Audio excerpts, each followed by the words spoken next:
Gente, boa noite, tudo bem? Sejam todos muito bem-vindos à nossa oficina. Eu me chamo Alan, eu sou presidente da Ubuntu, que é a Liga Acadêmica de Medicina de Família e Comunidade da Universidade Federal de Ouro Preto. E eu vou estar aqui com vocês hoje, né, mediando a nossa oficina com a doutora Cibele. Mas antes de a gente iniciar a apresentação, eu queria conversar com vocês um pouco sobre a nossa liga. Muita gente pergunta do nosso nome, né, Ubuntu, que é bem diferente, mas o Ubuntu ou Ubuntu é uma palavra, né, de origem africana que exprime um conceito moral, uma filosofia e um modo de viver que se opõe ao narcisismo e ao individualismo tão comuns em nossa sociedade capitalista neoliberal. E a filosofia Ubuntu, ela é uma bela lição que mostra que nós não podemos viver num mundo sem a ajuda um do outro. Né? Isso seja no trabalho, na família, na nossa universidade ou qualquer outra equipe. É uma filosofia que expõe que é impossível ser sozinho. E ela pauta, né, que o mundo precisa de compaixão, de empatia, de amor ao próximo. E, e assim, qual que é a relação, né, desse conceito, dessa ideia com a Liga Acadêmica? Até mesmo com a ideia do nosso congresso, né, que a gente tá promovendo aqui. O nosso congresso ele trata muito sobre a defesa da saúde pública. Hoje a temática do nosso terceiro dia de congresso, na nossa palestra magna, foi acerca dos cuidados paliativos e os desafios na formação. Mas, assim, qual que seria a relação do conceito dessa palavra tão excêntrica, né, com tudo isso? Será que teria, será que ela está relacionada?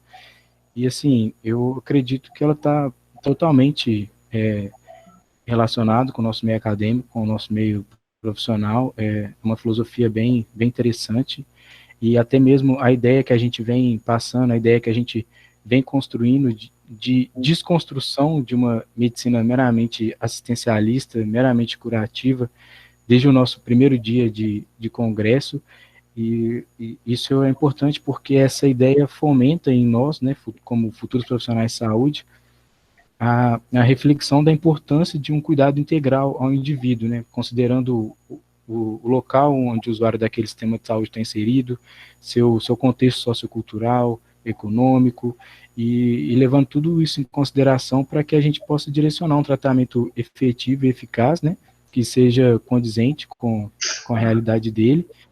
E, assim, eu acredito que esse olhar integral, visando a promoção da saúde, tem tudo a ver com a ideia da filosofia Ubuntu. Não fui eu que coloquei esse nome na liga, quando eu já entrei, ela já tinha essa nomenclatura, mas eu entendo que a prática, né, que a gente vê do médico de família, por exemplo, que a gente vê na atenção primária, que a gente deveria ver na medicina de um modo em geral, essa prática reflete bem esse conceito. É uma coisa muito interessante, né, uma pessoa, por assim dizer, uma pessoa com Ubuntu, ela tem consciência que ela também é afetada quando os nossos semelhantes são prejudicados. E uma frase que está bem ligada a esse conceito é a ideia de eu sou porque nós somos. E, assim, eu fico muito feliz de estar podendo participar desse congresso. A gente pôde estar em contato, né, e ainda está em contato com diversas temáticas e diversas áreas, diversos temas mesmo, né? E, assim, com toda certeza a gente em algum momento pode ter visto um pouco dessa ideia, desse conceito, mas sem delongar mais o assunto, eu queria mesmo só falar um pouquinho com você sobre isso, porque ao tempo todo a gente está buscando uma reflexão sobre a prática médica aqui no nosso congresso, e hoje eu não quero que isso seja diferente, e eu tenho certeza que não vai ser também. E vou dar algumas orientações básicas aqui, questão de formulário de presença e tudo mais. O Thiago vai fazer a gentileza de colocar aí no nosso chat um formulário para as perguntas, né, ou comentários, e a gente vai ter um momento de explanação com a professora doutora Cibele, e aí depois a gente vai ter uma fase de interação, que vocês podem mandar perguntas, comentários, e aí fica a critério de vocês. A gente vai ter o formulário para que se vocês quiserem participar de forma anônima com alguma pergunta, vocês também podem colocar no chat, se possível falar também de onde veio, qual faculdade, qual liga, ou então também vocês podem abrir o microfone na hora, ou a câmera também, se sentir confortável, para a gente tentar se aproximar mesmo com essa distância. E aí, o Thiago, né, eu acho que ele já deve ter colocado ele no chat esse formulário. Quanto à presença, depois dessa fase de interação, a gente vai disponibilizar o formulário para presença às 21h30, e ele vai ficar aberto até o fim da noite, até às 23h59. E assim, ao longo da explanação do que a Cibele estiver falando, ficar atento com o microfone para evitar interferência e tudo mais. E eu acho que de aviso é isso. Vocês estão vendo aí que a oficina está sendo gravada, né? Antes de entrar, o aplicativo ele pergunta se você aceita participar da gravação. E no mais, deixa eu apresentar aqui a professora. A Cibele, ela possui graduação em Medicina pela Universidade Federal de Juiz de Fora, a UFJF. Ela possui residência médica em Pediatria pelo Hospital das Clínicas da UFMG. Ela também é mestre na saúde da criança e do adolescente, também pela Universidade Federal de Minas Gerais. E ela é também membro da Sociedade Brasileira de Pediatria, e atua como médica plantonista no setor de pediatria do Hospital Unimed em Ouro Preto. E ela também atua na pediatria do Hospital Monsenhor Horta, em Mariana, Minas Gerais. Doutora Cibele, a tela é toda sua. Muito obrigado por ter aceitado o nosso convite, está mais uma vez contribuindo aqui com o pessoal da medicina, da UFOP. Fico muito feliz e honrado de ter sua presença, ter sua participação. Sei que o seu dia hoje foi bem atarefado, mas muito, muito obrigado mais uma vez por ter aceitado esse convite e estar aqui com a gente, compartilhando o seu conhecimento. Muito feliz. Boa noite, Alan, boa noite a todos. Alan esqueceu de falar que eu sou professora da UFOP, né? Além da minha formação, né, da minha área de atuação em urgências e emergências, eu sou professora do Departamento de Clínicas Pediátricas do Adulto, da UFOP. É uma paixão nascida ainda na graduação e que eu sigo e muito confiante dessa minha paixão e dessa minha vocação. Eu acho que seria um pouco me achar, né? Mas é com muito prazer, né, que eu exerço a função de professora, tentando melhorar a cada dia e aprendendo cada vez mais com vocês. Alan, eu te agradeço muito pelo convite, né? Na verdade, quem tem que agradecer sou eu. Eu costumo dizer que eu sou um pouco atrevida, né? Um pouco abusada, porque eu falo sobre vários temas sem ter formação específica nesse determinado tema, né? Então, falar sobre cuidados paliativos, vamos falar sobre urgências e emergências, vamos falar sobre disforia de gênero, vamos falar sobre exames complementares em pediatria, vamos falar. Então, tudo que vocês me convidam, eu dou o meu melhor, acho que é sempre um desafio. Eu não tenho nenhuma especialidade, né, dentro da pediatria. Eu acho que exatamente porque eu gosto de tudo e acho que é por isso que eu me aventuro, né, me arrisco a falar sobre todos os temas e busco fazer isso da melhor maneira possível. É lógico que com algumas limitações de conhecimento, porque muitas coisas que eu falo não são necessariamente a minha formação, mas eu tento fazer o meu melhor e espero realmente que essa noite seja mais uma noite de grande aprendizado para todos nós. Queria só fazer uma última reflexão em relação ao nome da Liga, Alan. Esse é um momento maravilhoso para a gente praticar, né, o Ubuntu ou Ubuntu, né? Para que eu vou sair de casa se eu posso ficar em casa, né? E se eu tenho sintomas gripais, o meu objetivo é ficar em casa para não expor o outro, e não por mim apenas, né? Acho que esse é o pensamento, né? As pessoas, elas testam positivo para Covid, ou elas têm sintomas, e elas não pensam que se elas saírem, elas vão colocar outras pessoas em risco, né? E acho que é o momento da gente pensar no outro, né? Pensar na gente, mas pensar principalmente no outro, e quem eu estou colocando em risco, porque se cada um pensasse assim, acho que a gente já teria controlado, né, esse caos há muito tempo. Enfim, não é minha função falar sobre isso hoje. Nós vamos, então, dar início à aula. Eu vou colocar a tela inteira cheia para mim, então eu vou parar de ver a carinha de vocês. Qualquer coisa pode me interromper a qualquer momento, ok? Ok, professor. E desculpe pelo esquecimento, inclusive até já foi a minha professora. E não é modéstia nenhuma você falar, porque realmente suas aulas sempre foram incríveis, é uma vocação mesmo, de verdade. Que bom, fico feliz. Bom, então hoje me foi dado, né, esse desafio pelo Alan, de falar sobre cuidados paliativos em pediatria. Eu tive uma experiência na minha residência, né, eu fiz residência no Hospital das Clínicas da UFMG, em que a gente tem, a grande maioria das crianças, né, tem alguma doença crônica complexa. Inclusive, o meu mestrado foi lá também, e pela minha amostra de 1.200 pacientes, 85% tem doença crônica complexa. Então, realmente é um hospital que tem muita criança com doença crônica, então a gente via a aplicação, né, dos cuidados paliativos diariamente. Isso me fez encantar pela área, e embora não seja uma área de atuação, embora eu não tenha especialização, é uma área que me encanta muito. Me parece que o Alan citou que vocês já tiveram uma aula sobre cuidados paliativos ao longo dessa jornada, desse congresso. Mas eu acabei fazendo, vou fazer uma introdução sobre o que são cuidados paliativos. Peço desculpas se estou sendo repetitiva, mas é porque eu realmente não sabia, ok?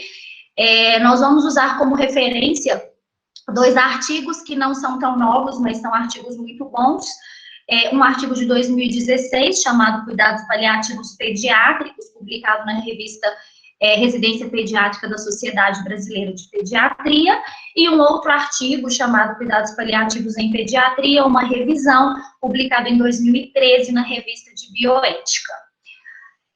Definindo, né, os cuidados paliativos. A palavra paliare é uma palavra de origem latina, que significa do latim, né, que significa proteger, amparar, cobrir, abrigar.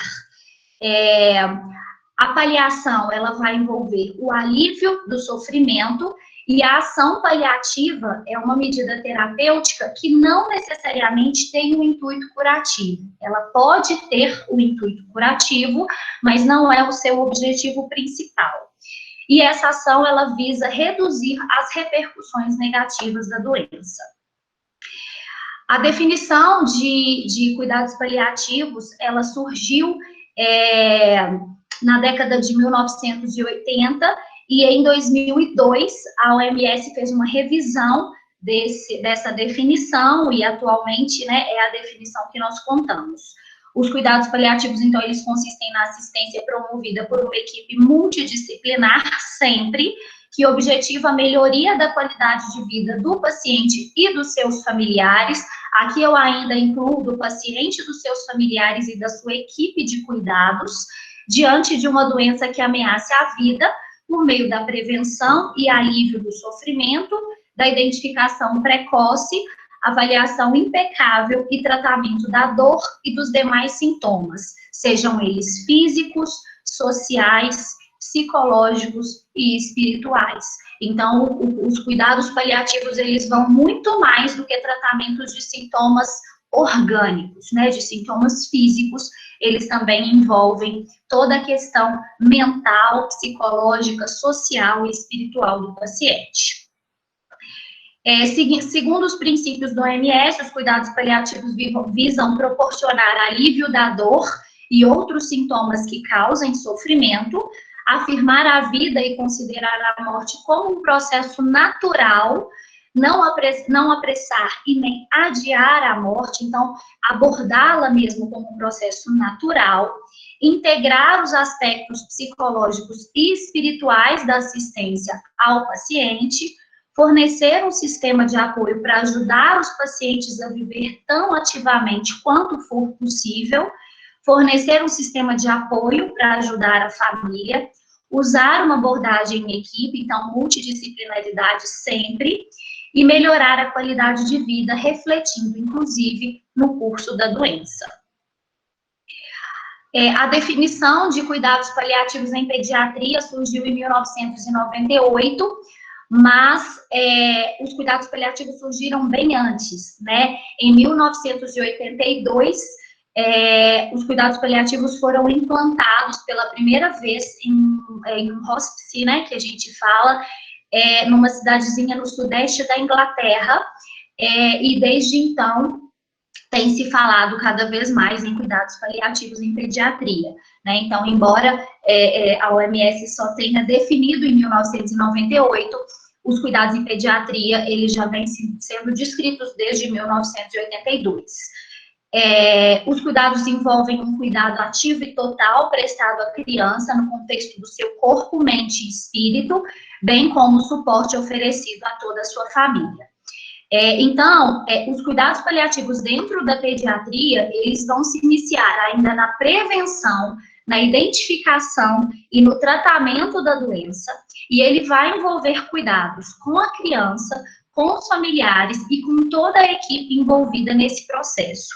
Sendo que quanto mais precocemente a gente oferece os cuidados paliativos, melhores resultados a gente tem, né? Então, cuidados paliativos a gente não tem que implantar apenas na fase avançada de uma determinada doença, né? Então, eles podem ser implantados, os princípios podem ser implantados ainda na fase de prevenção, identificação da doença, para que a gente tenha um melhor manejo global, né? Tanto em relação a sintomas físicos, quanto em relação a sintomas psicológicos, mentais, sociais, financeiros, e isso influencia diretamente na tomada de decisão e, portanto, no prognóstico, né, da doença dessa criança. Em relação aos aspectos gerais, né, dos cuidados em pediatria, o número de crianças em cuidados paliativos é baixo, os diagnósticos em geral, eles são raros, né, e a criança pode sobreviver até a fase adulta. O que significa isso? Uma criança, ela pode ficar em cuidados paliativos durante anos, né? Então, na vida adulta, principalmente dentre os idosos, os cuidados paliativos, eles têm curto a médio prazo, né? Enquanto em pediatria, esses cuidados, eles podem ser a médio a longo prazo. Então, existem doenças que elas são irreversíveis, né? Que elas são progressivas, ou mesmo que elas não sejam progressivas, elas vão ter longo tempo, né, de vida, elas ainda vão ter longo tempo de vida, né, elas vão promover longo tempo de vida para aquela criança, e, portanto, os cuidados paliativos podem acompanhar essa criança ao longo de anos, né, até a fase adulta. As doenças, elas são consideradas familiares, então a doença, ela não afeta somente a criança, ela afeta toda a família, né? E existem doenças que são de caráter familiar, né? Então afetam mais de um filho, né? Há mais de um filho afetado, então a gente vai ter cuidados paliativos em toda a família, não apenas por causa de uma criança, mas por causa de mais de uma criança. Os cuidados envolvem toda a família, como eu acabei de dizer, sendo os irmãos os mais vulneráveis, né? Por que os irmãos mais vulneráveis? Esses irmãos, eles vão ficar vulneráveis em relação aos cuidados dos pais, né? Que vão passar a ser voltados para aquela criança adoecida, né? E aquela companhia, né? Aquele companheiro de vida, que é o irmão, ele vai estar passando por um processo de adoecimento, né? Então, os irmãos da criança adoecida, eles são extremamente vulneráveis. Os pais, eles vivem uma situação de completa ambiguidade, né? Porque ao mesmo tempo em que eles se sentem extremamente desamparados, né? E eles fazem o que a gente chama de uma dor antecipatória, né? Eles sofrem com a possibilidade de vir a acontecer algo e a possibilidade do desfecho ser a morte, mas ao mesmo tempo eles são os cuidadores. Então, eles precisam tomar decisões, eles precisam estar firmes, né, no cuidado, até para fornecer abrigo, né, para aquela criança, e muitas vezes eles precisam ser abrigo, eles precisam de abrigo, né, então eles precisam ser abrigo quando, na verdade, eles precisam ser abrigados. Então, eles vivem essa situação ambígua. Nós temos que nos lembrar que as crianças estão em fase de pleno desenvolvimento, né? Então, a gente vai ter uma criança adoecida, que vai ter um alto absenteísmo escolar, né? Que vai ter as atividades típicas da idade interrompidas, né? Atividades físicas, escola, festa, competições, o primeiro namorado, né? Então, a gente tem que lembrar que é uma fase da vida de pleno desenvolvimento e que ela não viveu o que ela tem, tudo que ela tem para viver, né? E nós devemos sempre nos atentar para o quanto a criança compreende sobre a sua doença e sua morte. As crianças e os adolescentes, eles têm um grau de compreensão muito maior do que a gente é capaz de pressupor. E nós precisamos ter muito cuidado para que a gente não tome as decisões junto à família, desrespeitando o princípio da autonomia dessa criança e desse adolescente.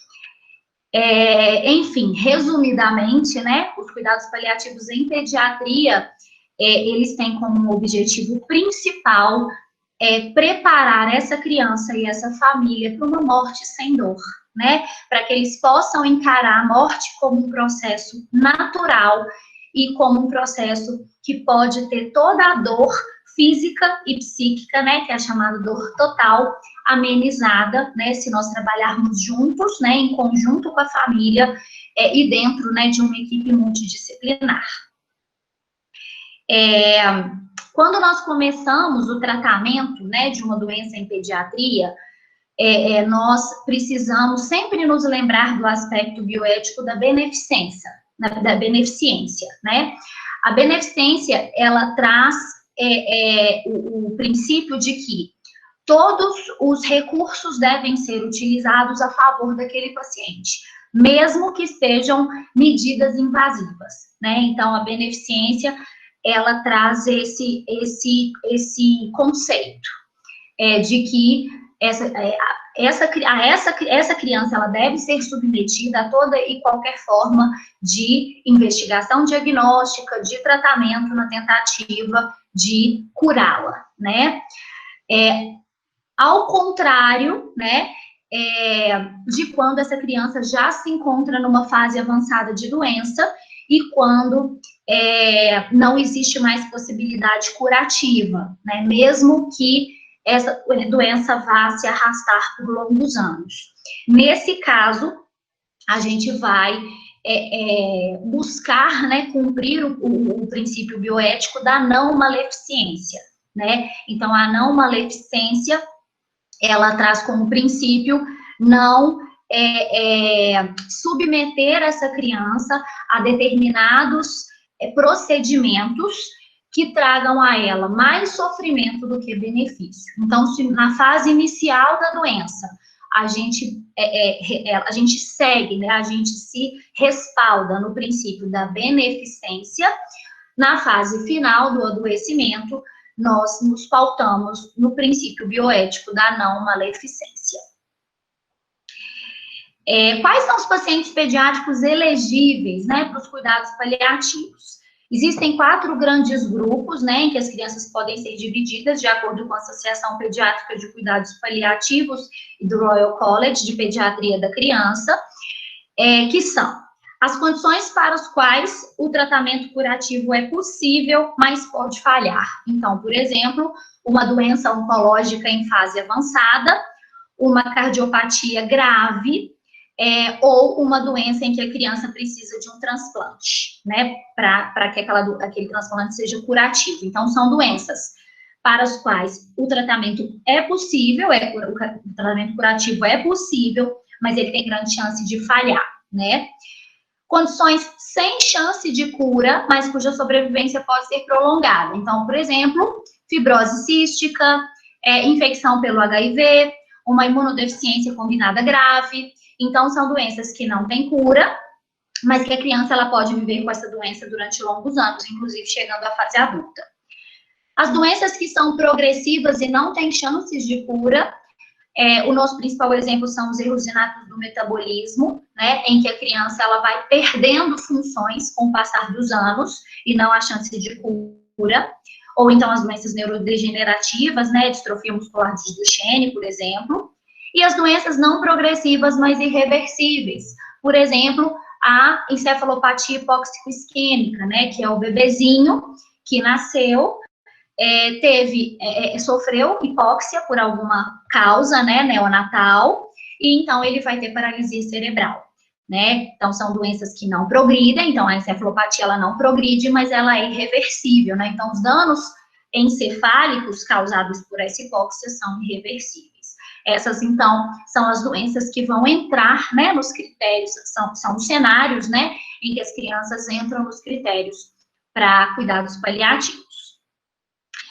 E então a gente vai falar sobre os pilares, né? O que rege, né, os cuidados paliativos em pediatria. Nós temos então 4 pilares, né? Manejo da dor e de outros sintomas, processos de comunicação e de decisão, essa é a minha parte favorita, e acho que é uma oportunidade maravilhosa a gente falar sobre isso, porque eu, por exemplo, não aprendi isso na faculdade, e não tem na carga da UFOP, inclusive, né? Na grade da UFOP. Espiritualidade e multidisciplinaridade. Comecemos, então, pelo manejo da dor e de outros sintomas. O pilar do cuidado paliativo pediátrico é o alívio do sofrimento físico e emocional. E é muito importante que a gente se lembre, né, da dor total, do conceito de dor total, né? A dor total, ela vai incluir, então, a dor física, a dor psíquica, a dor mental, a dor social, a dor financeira por um tratamento que não pode ser arcado, né? E isso tudo, né, essa dor total, que envolve vários aspectos na vida daquela criança, dos familiares, da equipe, né, que assiste aquela criança, ela vai ter total influência na experimentação dos sintomas. Então, a vivência dos sintomas, ela é completamente influenciada pelo estado de dor, né, de todo esse contexto, né, paciente, familiar e equipe, de todo o seu entorno. Os sintomas físicos, né, descritos são dor, anorexia, né, então falta total de apetite, fadiga, dispneia, sintomas gastrointestinais e sintomas psíquicos, sendo que a dor, ela é uma experiência sensorial e emocional desagradável, associada a lesões reais ou lesões potenciais, né? E isso é muito importante a gente ter em mente, porque nós podemos todos modular a nossa percepção de dor. É o que fazem, por exemplo, as mães que se preparam para um parto normal, né? E que fazem todo um treinamento de hipnoterapia para que aquela dor seja mais tolerada. Isso vem sendo tão discutido entre gestantes e é hora da gente discutir isso mais em criança, né? Existem alguns passos, né, para que a gente consiga fazer o manejo da dor e de outros sintomas, né? A avaliação e explicação da dor é extremamente importante, porque o adulto quantifica a sua dor, ele localiza a sua dor, né? Aqui a gente está falando muitas vezes com crianças que não falam, que não manifestam, às vezes até recém-nascidos. Então, a gente precisa de um instrumento, né, de manejo, de avaliação, de explicação da dor. Manejo terapêutico e monitoramento e atenção aos detalhes, né, aquilo que eu posso melhorar no manejo daquele paciente.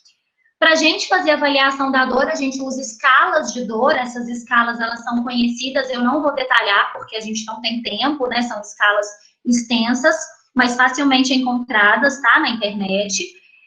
Para o período neonatal, a gente usa o NIPS, que é usado tanto para prematuros quanto para bebês recém-nascidos termo.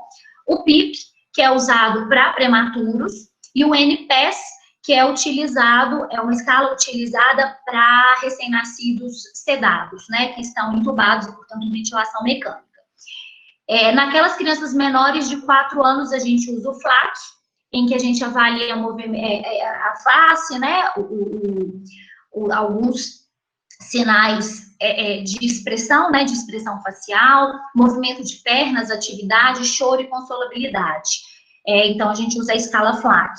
De 4 a 6 anos, a gente utiliza a escala facial de dor, que são aquelas carinhas do smile, né? E acima de 6 anos, a escala EVA, que é a escala visual analógica. Então, aqui eu tenho alguns exemplos, né? Essa primeira da casquinha do ovo, né? Ou que é a casquinha do que poderia ser ilustrada também pelo smile, né? Seria a carinha do sem dor, que é a carinha super feliz, né? A primeira carinha. E a última carinha, que é de dor intensa. Essa é a escala de face. Ao lado, a gente vai ter um exemplo de avaliação de dor no período neonatal, né? De um bebê não entubado, né? E aí a gente observa, olha só, o padrão das sobrancelhas, fronte, olhinhos, bochechas, nariz, boca. Então, tudo isso serve para a gente avaliar se aquele bebê tem dor ou não. E logo embaixo a gente tem a escala de intensidade da dor, que é a escala EVA, né? Em que 0 é sem dor e 10 é a pior dor da vida. E aí a gente também consegue quantificar a escala geralmente utilizada para o adulto, então a gente usa para aquelas crianças maiores e que obviamente são alfabetizadas. O tratamento farmacológico da dor, ele vai utilizar não opiáceos, né? Como por exemplo na dor leve o paracetamol e o ibuprofeno. Opiáceos fracos, né? Codeína, tramadol. Opiáceos fortes, como a morfina, né? E adjuvantes, que podem ser antidepressivos, né? Como a gabapentina, a imipramina, anticonvulsivantes e corticoides. E o que a gente tem sempre que ter em mente é que esse tratamento ele é individualizado, então o que eu faço para um paciente pode não servir para o outro paciente, né? A gente falou que sensação de dor é algo muito individualizado, né? Porque vai depender da dor total, né? Não é só da dor física. Então, a experiência dessa dor é diferente. Então, se para um paciente, às vezes, eu consigo manejar a dor com paracetamol, para outro paciente que, teoricamente, teria a mesma intensidade de dor, eu preciso usar morfina. Então, o tratamento de dor é individualizado, ok? O ideal é que a gente mantenha horários fixos, mais doses de resgate. O que significa isso? Eu deixo medicação de horário, então ele vai tomar paracetamol de 6 em 6 horas, ou ele vai tomar morfina de 4 em 4 horas. E se nesses intervalos ele tiver crises álgicas, né, crises de dor, a gente faz uma dose de resgate, que seria uma dose a mais da medicação. E a gente tem que escolher a via mais simples possível, preferencialmente a via oral, né? Porque aí a gente não precisa furar a criança, né? A gente não precisa submetê-la a uma via dolorosa. Se essa criança não tem via oral patente, né? Se ela não pode tomar por via oral, a gente vai escolher alguma outra via, sendo a via intramuscular a última a ser escolhida, porque é a via mais dolorosa para as crianças. E a gente tem que lembrar do tratamento não farmacológico, né? Ele é tão importante quanto o tratamento farmacológico. Então, intervenções integrativas, né? Com técnicas psicoterapêuticas e comportamentais, físicas e terapias energéticas. Então, é muito importante a gente lembrar. A gente pode usar, então, a redinha. Então, percebam aí nessa foto, no canto direito da tela, né? Um bebezinho traqueostomizado, né? Então, vocês percebam o tubo, né, que está conectando ao ventilador, e ele está numa rede, né? Então, ele está deitado dentro de uma redinha, abraçado, aconchegado, né? Ou essa outra criança, né? Sem os cabelos, né? Provavelmente por conta do tratamento oncológico, né? Quimioterápico, mas se vendo com cabelo, né? Se vendo no espelho, desenhando o cabelo com lacinho, né? Ou então, aquela criança em que a gente consegue trabalhar com ela o lugar que a dor dela ocupa, né? Então, percebam que o desenho que essa criança faz é dela sob um arco-íris. Então, a dor de cabeça dela, ela está sendo interpretada como um arco-íris sobre a cabeça. Então, são formas da gente trabalhar com essas crianças para que a dor física, ela se torne menos sensitiva, né? Menos sentida, vamos dizer assim. Agora a gente entra nos processos de comunicação e de decisão, né? Que é o nosso segundo pilar. Nós temos que nos lembrar que comunicar e informar são coisas diferentes, né? A palavra comunicar, ela tem o comum, né, no início da palavra. Isso significa que são ideias comuns compartilhadas. Então, isso envolve um processo de ambos os lados, né? Então, você me fala, eu te falo, e nós nos comunicamos, né? Nós conversamos e nos entendemos sobre esse determinado assunto. Muito diferente do informar, né? No informar, eu trago uma informação pronta, né? Então, eu só dou uma notícia. Para que a gente tenha um processo de comunicação efetivo, a gente precisa de uma relação médico-paciente-família muito harmônica, equilibrada e, acima de tudo, respeitosa. Nós precisamos saber ouvir, respeitar os valores de cada família, mesmo que não sejam os seus valores, o grau de compreensão e o tempo do outro, né? Então, nós precisamos saber respeitar o tempo do outro. E sempre, sempre prezando pelo princípio da autonomia. E isso é muito importante em pediatria, porque nós temos uma família que muitas vezes vai tomar decisões que são diferentes daquela criança e daquele adolescente, né? E eles também precisam ser ouvidos. Nós temos que nos lembrar que nós temos 3 tipos de comunicação, né? A comunicação verbal, paraverbal e não verbal. A comunicação verbal é a comunicação através das palavras, né? Então, é aquilo que eu falo e eu preciso ter muito cuidado na escolha dessas palavras. Isso é feito com treinamento, com o tempo, presenciando, né? Vivenciando outras pessoas fazendo, né? E aprendendo com muita humildade. A comunicação paraverbal são sons que eu utilizo, né? Então, as pausas que eu falo, né, com que eu dou aquela notícia, as minhas interjeições, né, o sentido, né, que essas palavras representam. E a comunicação não verbal, ela vai ser expressa pelos meus movimentos, né? Meus movimentos faciais, meus movimentos com os braços, né? A minha fuga de olhar. Então, isso seria comunicação não verbal. Então, a nossa voz fala, o nosso corpo fala, né? Tudo fala por nós. E nós temos que procurar sempre ser honestos, mas sem anular as esperanças do paciente. Então, nós precisamos expor a situação, por mais difícil que ela seja, por mais grave que ela seja, mas a gente nunca pode anular as esperanças do paciente e da sua família, né? Até que a morte chegue, a esperança é de vida, e a gente precisa manter essa esperança. Em relação ao momento, né, à linguagem e ao ambiente, nós precisamos ter total atenção, né? Quando que eu vou falar? Né? Em que momento em que essa conversa vai existir? Essa família está preparada?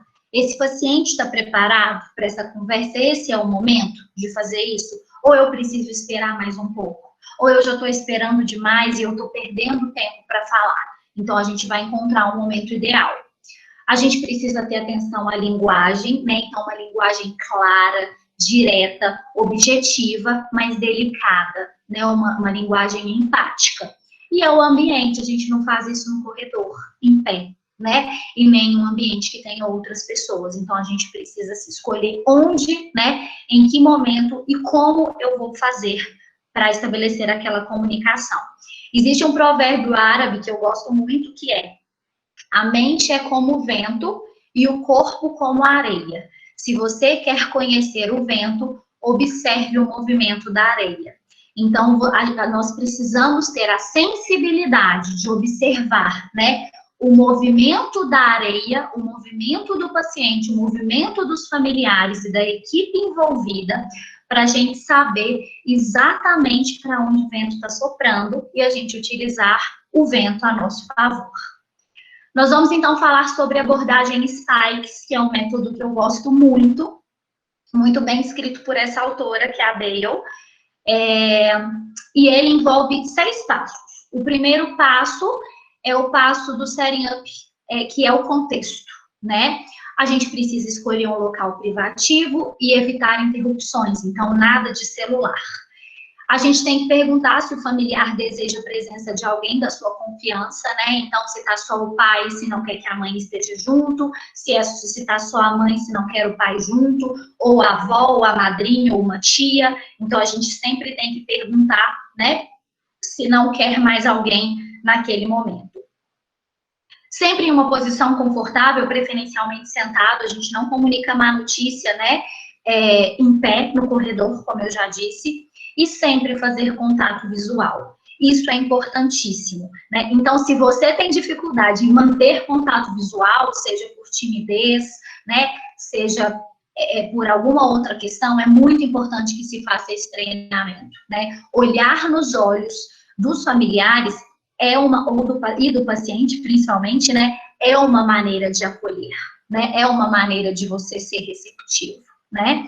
Como diz o velho ditado, um olhar vale mais do que 1000 palavras, né? Então, esse é o momento de olhar para o seu paciente. O P, ele vem de percepção, né? E essa percepção é exatamente a percepção do movimento da areia, né? E para a gente ver para onde o vento sopra. Antes de contar, pergunte, né?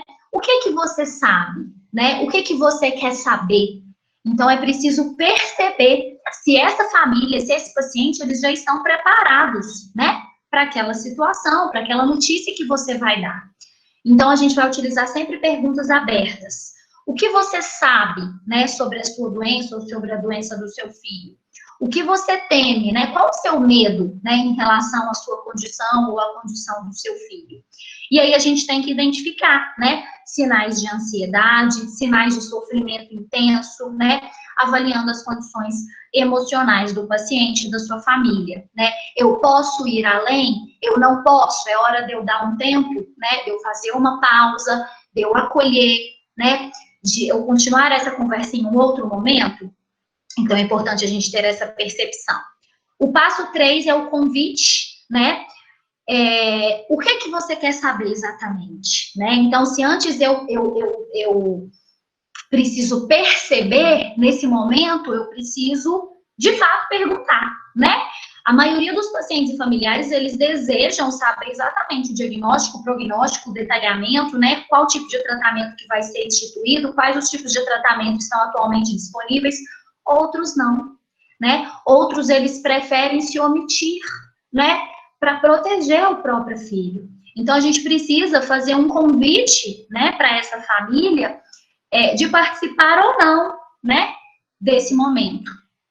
A gente tem que oferecer respostas a qualquer pergunta, ainda que vocês não saibam exatamente a resposta, né? Ainda que vocês digam, né, eu não sei, eu não tenho certeza, eu preciso estudar, eu não tenho as respostas a essas perguntas, mas a gente precisa acolher, né, todas as perguntas. E a gente tem sempre que se colocar disponível para retirada de dúvida. O quarto passo, ele envolve fornecer conhecimento, né? Então, de fato, explicar, né, com uma linguagem clara, objetiva e acessível aquilo que está acontecendo e qual que é a programação. Nós precisamos ser claros sem deixar de ser empáticos, né? Então, a gente pode usar algumas frases, né, algumas falas para introduzir aquela notícia, né? Infelizmente, tenho más notícias para dar, ou sinto muito em dizer, mas a gente precisa dar a notícia, né? A gente não pode, se aquela família, se a gente percebeu que aquela família dá conta, né? Se a gente fez o convite, ela deseja saber, a gente precisa falar, né? De uma maneira empática, mas sendo claro. A gente precisa usar um vocabulário, né? Claro, objetivo e que eles entendam, né? Então, a gente não usa a palavra metastatizou, por exemplo, para um câncer, a gente vai usar espalhou, né? A gente não vai falar sobre biopsiar um órgão, a gente vai falar uma parte, um pedacinho, né? Um fragmento, a gente não vai usar essa palavra, então a gente sempre vai usar um vocabulário acessível.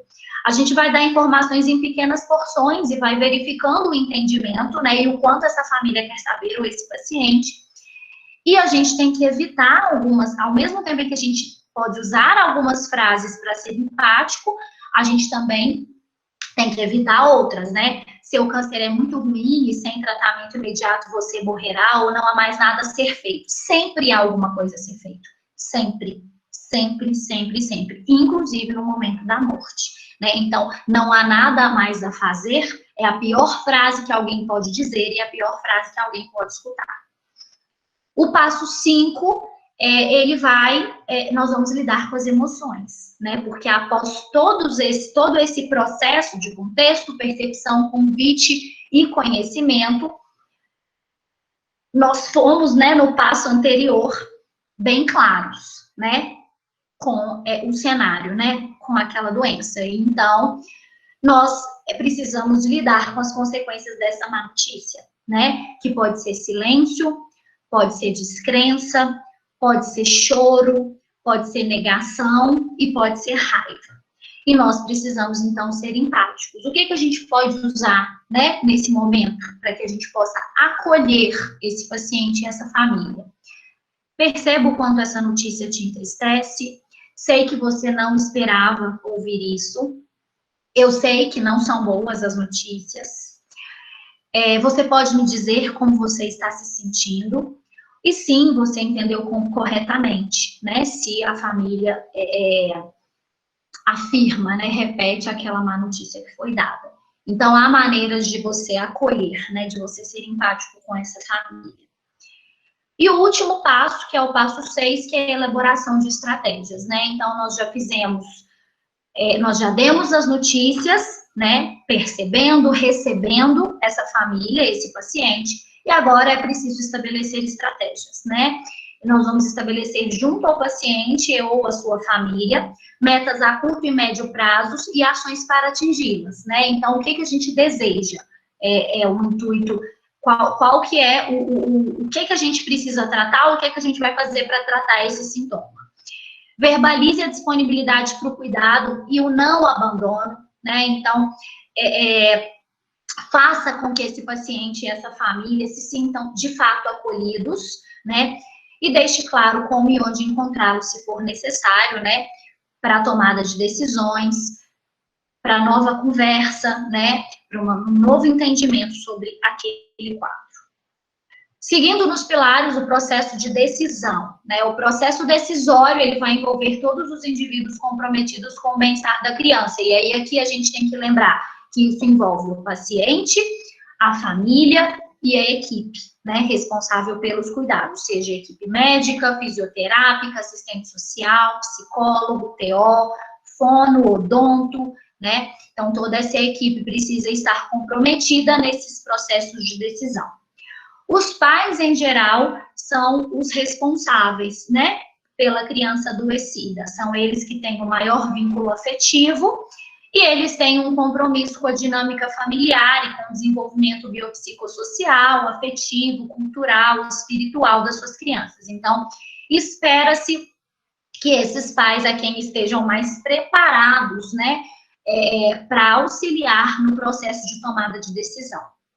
Mas nós temos que nos lembrar que daquilo que a gente falou lá no início, né, sobre o sentimento ambíguo que se estabelece nesse momento, né, nós temos que nos lembrar que os pais, eles passam, na grande maioria das vezes, por uma fase de negação daquele processo de adoecimento, né, os sentimentos estão totalmente contraditórios e isso pode afetar definitivamente, né, as decisões a serem tomadas.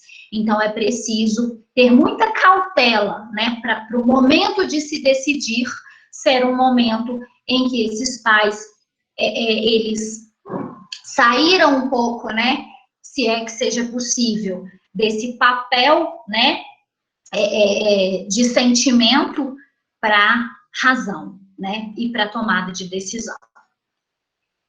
O modelo deliberativo, que é um modelo defendido, né, hoje na medicina ocidental e que traz o paciente para perto, né, e que traz a medicina muito mais como uma arte de curar, mas uma arte de cuidar, né, no modelo deliberativo profissional, ele integra informações para realizar uma recomendação terapêutica e o paciente ou sua família tem autonomia para tomar a decisão.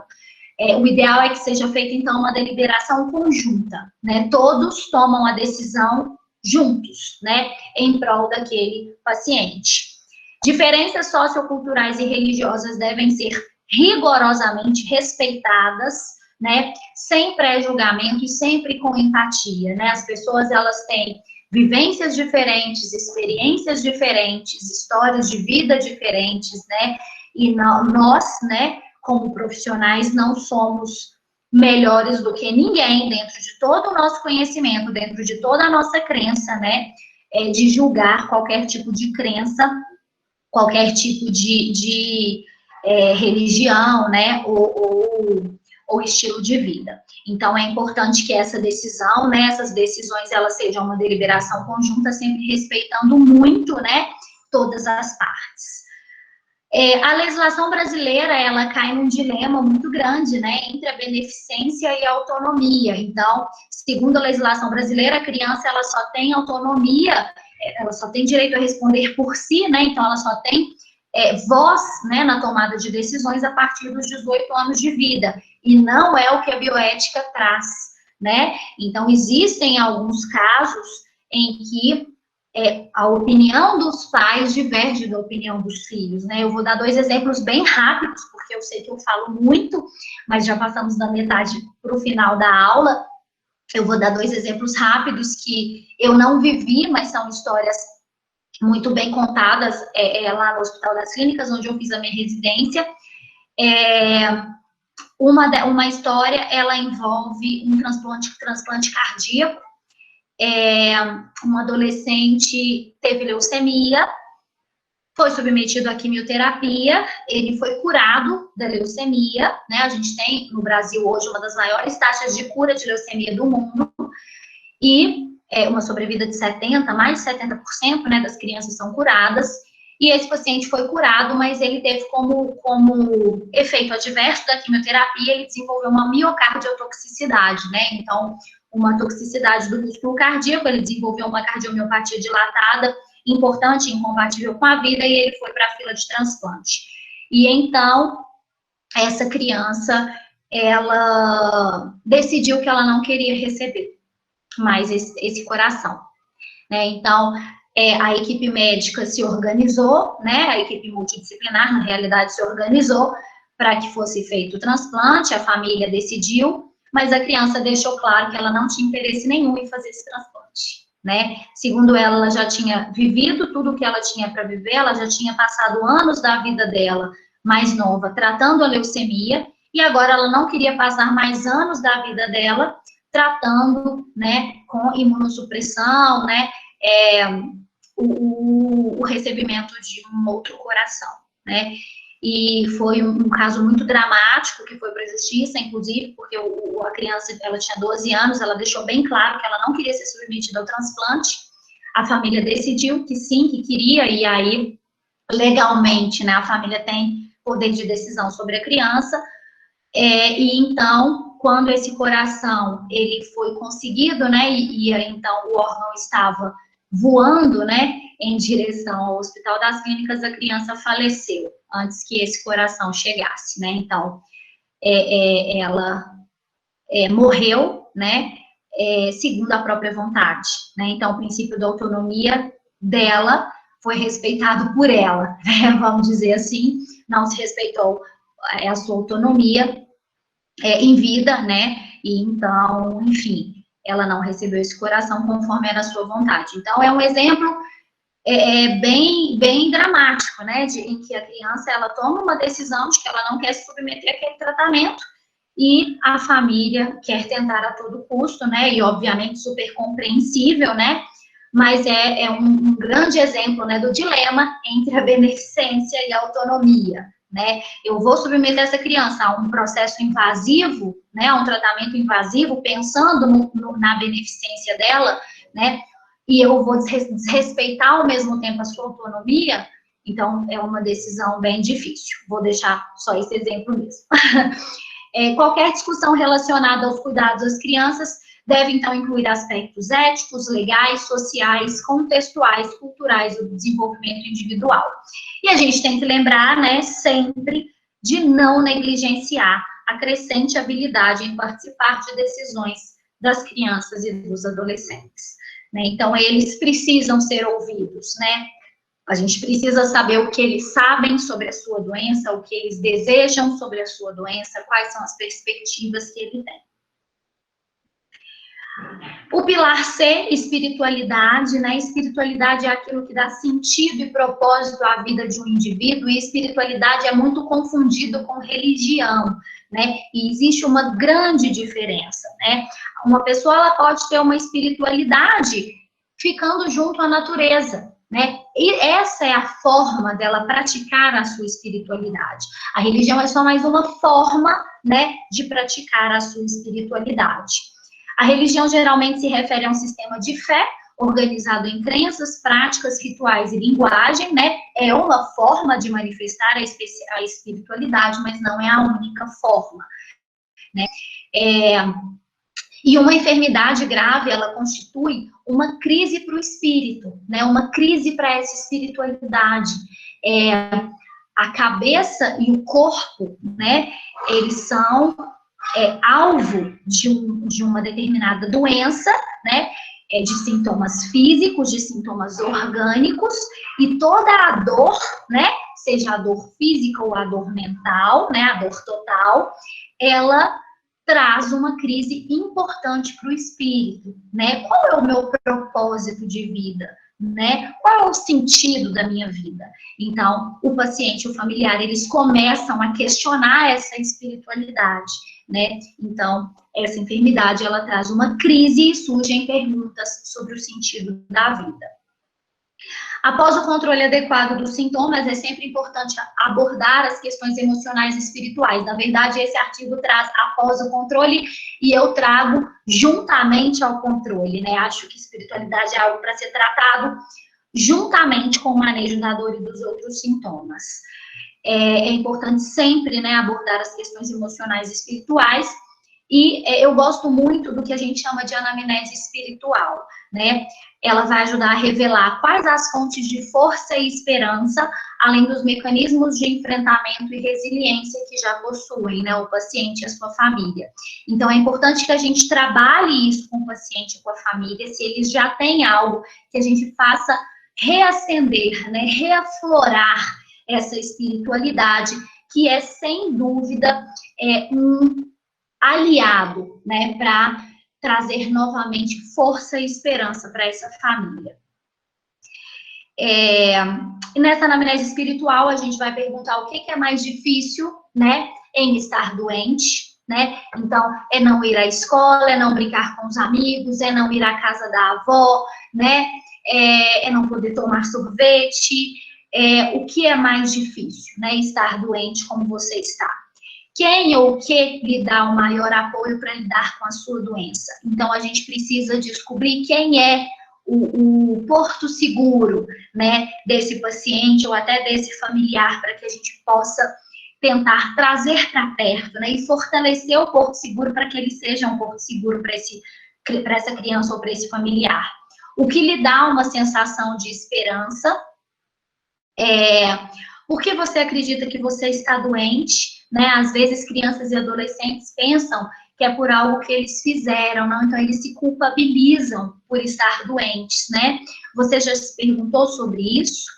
Como você acha que Deus, né, ou Alá, ou Buda, e aí vai depender muito se essa criança já tem, ou se esse familiar já tem uma religião, né, estabelecida para exercer a sua espiritualidade, como você acha que ele é, né? As crianças, muitas vezes, elas fazem alusão a algum brinquedo, né? Então, qual brinquedo, objeto, um animal que a criança tem e que ele lembra de como é Deus, né? Porque a gente pode usar esse objeto, esse animal, esse brinquedo, né, como um aliado, né, para reacender a espiritualidade dessa criança. Como você acha que Deus se sente sobre essa doença? O que assusta você quando você pensa sobre o futuro?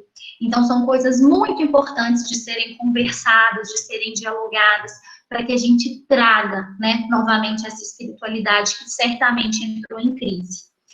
A espiritualidade, ela vai trazer um senso de controle de força, né, diminuindo drasticamente a dor total, né, e nós vamos trazer uma ressignificação da morte, a morte como um processo natural, né, não como um processo de tanto sofrimento como a nossa cultura, né, ela traz.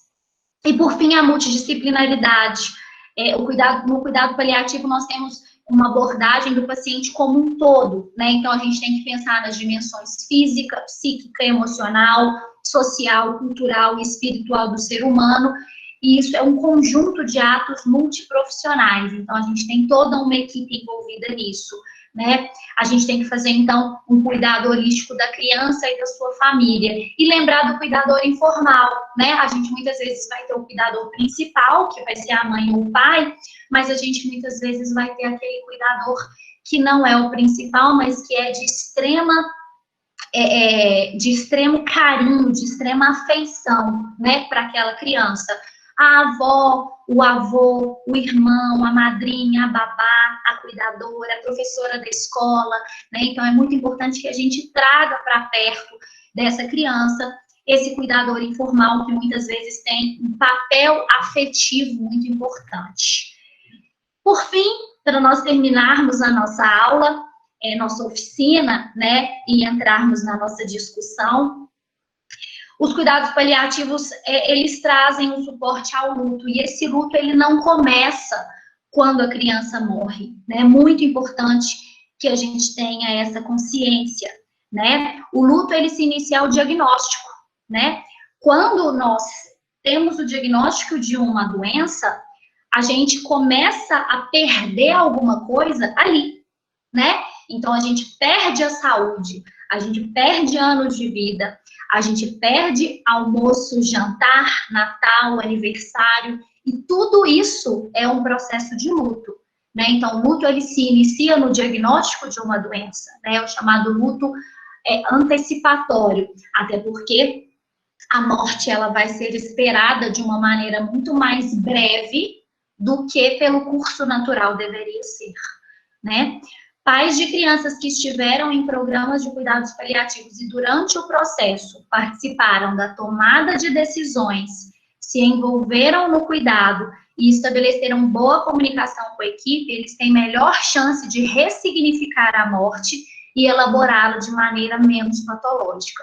Então, existem diversos estudos que trazem que quando os cuidados paliativos, eles foram iniciados lá atrás, né, no iniciozinho, quando foi feita a identificação, o diagnóstico, né, daquela doença, esses pais, eles elaboram, né, e ressignificam a morte de uma maneira muito menos dolorida.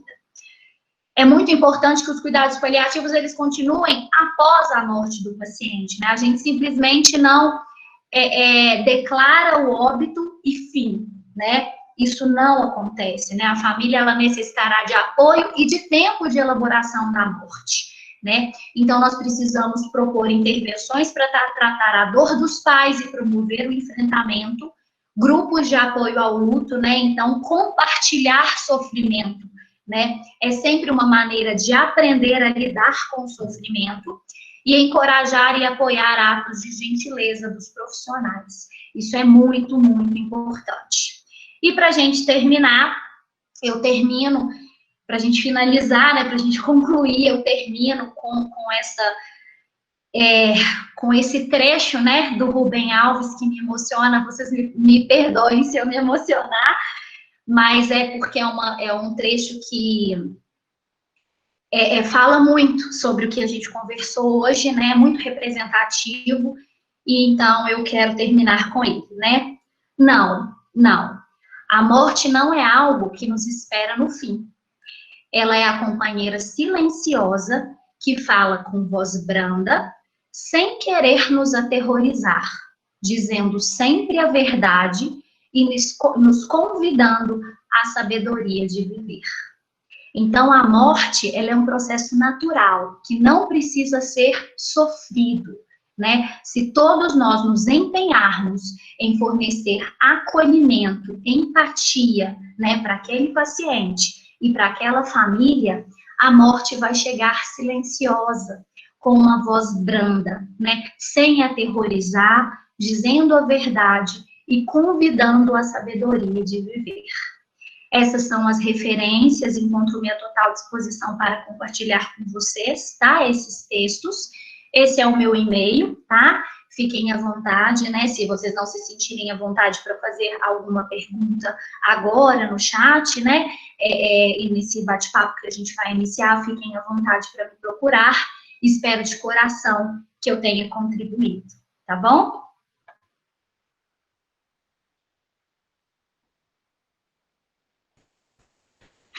Sibeli, contribuiu com toda certeza, foi perfeita sua explanação, ótimo mesmo. Eu me emocionei com o trecho, realmente ele abrange bastante, né, muito do que você conversou com a gente aqui hoje, muito significativo. E te parabenizar, porque, assim, foi ótimo. Eu já ouvi sobre esse tema, porque diversas vezes, mas, assim, confesso que eu nunca ouvi de maneira tão completa, assim, de verdade. Que bom. Parabéns mesmo e muito obrigado mais uma vez. A gente vai pôr, vou passar aqui. Pode falar, pode falar. Aí eu vou fechar a apresentação, e aí as pessoas podiam abrir as carinhas, não sei, né, se sentirem à vontade. Pois Já é. saiu a apresentação, né? Já saiu sim. Vocês anotaram perguntas ou eu devo abrir aqui no chat? Como que a gente pode... A gente anotou aqui algumas dúvidas que tiveram. Certo. Tiveram alguns comentários também. A Soraya Miranda falou assim, linda professora, que ela é sua aluna lá na UFOP também. Obrigada, Soraya. O Estevam também, lá da UFOP, parabenizou pela palestra, falou que foi ótima, emocionante, que a palestra foi perfeita. Também lá da UFOP. Eu vou... A primeira dúvida, na verdade, chegaram 3 perguntas mais ou menos parecidas, e aí eu vou tentar dar uma resumida aqui. Mas é questão de como que o cuidado, como que o médico, melhor, como que o cuidado paliativo afeta a saúde mental do profissional de saúde, né? Perguntaram também do pediatra específico e também perguntaram do médico em geral. Sim, quem fez a pergunta? Uma delas foi a Diana, que ela perguntou acerca do pediatra. As outras duas não foram anônimas, mas foi mais ou menos a mesma linha, né, da relação da saúde mental do profissional de saúde com os cuidados paliativos. Boa noite, Diana, e boa noite às outras 2 pessoas, né? Agradeço muito pela pergunta, pela participação. Diana, eu vou ter um pouco de, e as outras, né, obviamente, eu vou ter um pouco de dificuldade de responder com propriedade a essa pergunta, até porque atualmente eu não participo de nenhuma equipe, né, de cuidados paliativos.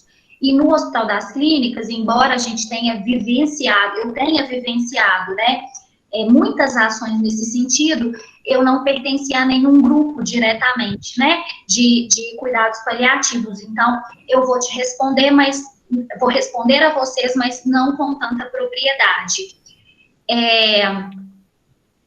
Bom, na minha experiência, né, na minha pouca e breve experiência durante os meus 2 anos de residência, trabalhar com crianças com doenças crônicas complexas, né, muitas vezes irreversíveis, ou muitas vezes sem possibilidade de cura, é realmente um desafio, é um desafio mental, né, haja coração. Mas o que a gente precisa colocar em mente, né, e no coração também, é que o nosso objetivo é fazer com que essa criança viva com plenitude até os seus últimos dias. E isso pode ser 15 dias ou pode ser mais 20 anos, né? Então, o objetivo maior deve ser esse. Eu lembro quando eu entrei na residência que eu queria fazer oncologia pediátrica. Acho que é por isso também que esse tema me encanta muito, né? Porque na oncopediatria é onde a gente tem um campo muito grande de cuidados paliativos. E aí muita gente falava assim, nossa, Sibeli, Deus me livre, tratar criança com câncer, né?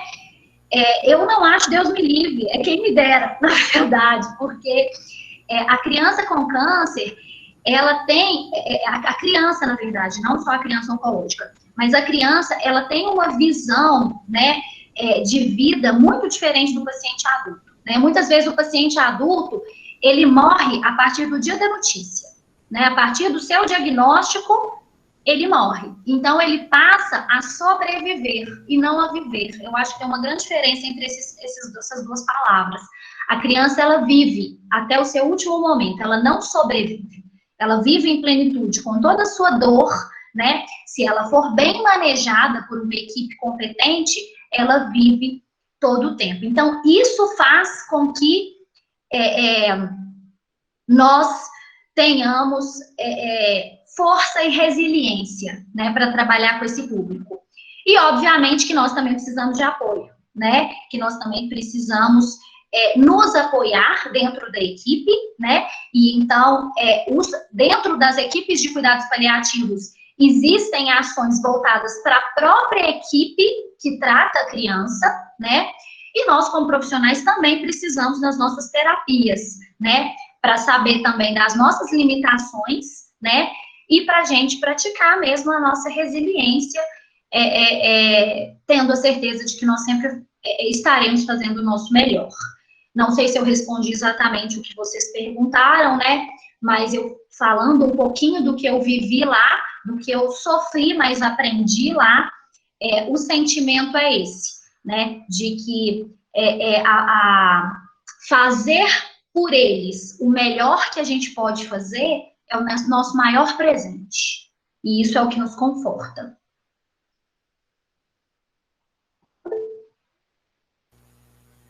Sim, com certeza. É a questão também da gente estar bem para poder ajudar o outro, né? Isso. É muito importante. Muito obrigado, John, pela pergunta, pela participação, e obrigado também, doutora, pela resposta. Eu tenho certeza que deve ter respondido sim. E o Gilberto tinha aberto o microfone. Quer falar, Gilberto? Eu acho que eu li no chat, Alan, desculpa te interromper o Gilberto, só um minutinho. Bruno Maia perguntou sobre eutanásia. Não foi isso? Sim, sim. A pergunta dele foi... Desculpa se eu te interrompi, tá, Alan? É só porque eu abri o chat aqui e vi a pergunta. Não, sem problema. Responder? Claro, por favor. Bruno, muito obrigada, né, pela sua pergunta e pela sua participação. Eutanásia não é discutido, tá? Não tem um campo de discussão. Assim, eu posso estar enganada, tá? Mas, assim, dentro do que eu sei e do que eu participei, a eutanásia não é considerada, tá? Dentro dos cuidados paliativos. Nós fazemos a ortotanásia, né? Que seria permitir com que o paciente ele venha a óbito, né, dentro de um processo natural e sem fazer medidas invasivas, né? Isso é possível. Isso é decidido geralmente no que a gente chama de plano terapêutico, tá? O plano terapêutico, ele vai envolver toda a equipe multidisciplinar, tá? Então, assistente social, psicóloga, TO, fono, equipe médica, técnicos, enfermeiro, dentista, todo o pessoal envolvido no cuidado é convidado para uma reunião, né? E nessa reunião são decididos, né, os possíveis procedimentos invasivos no caso de uma parada cardiorrespiratória, né? E então, se isso é decidido pela equipe, a família é convidada, né, a se discutir sobre isso, e sendo uma vontade da família, né, interromper esforços invasivos, procedimentos invasivos, isso pode ser feito. Esse paciente, então, ele entra numa situação que a gente chama de LET, que é a limitação de esforço terapêutico, e esse paciente, então, dado a esse paciente todo o suporte, um suporte nutricional, antibióticos de baixo e até médio espectro, analgesia, conforto, tudo, tá? Mas nesse paciente não são feitos procedimentos invasivos. Então, esse paciente não é intubado, né? Se ele evoluiu na insuficiência respiratória, ele não é reanimado, né? Se ele tem uma parada cardiorrespiratória, esse paciente não recebe drogas vasoativas, ele não recebe antibióticos de amplo espectro. Então, a gente faz a gente pode fazer essa limitação de esforço terapêutico, né? E deixar com que esse paciente evolua naturalmente pelo processo do adoecimento para a morte, que seria então a ortotanásia. Mas a eutanásia, né, que seria a administração de algum procedimento, né, que interrompa a vida, isso não é autorizado, né, nem em pacientes adultos e nem em pacientes pediátricos, e até onde sei, isso não é discutido, tá bom? Gilberto, quer fazer uma pergunta?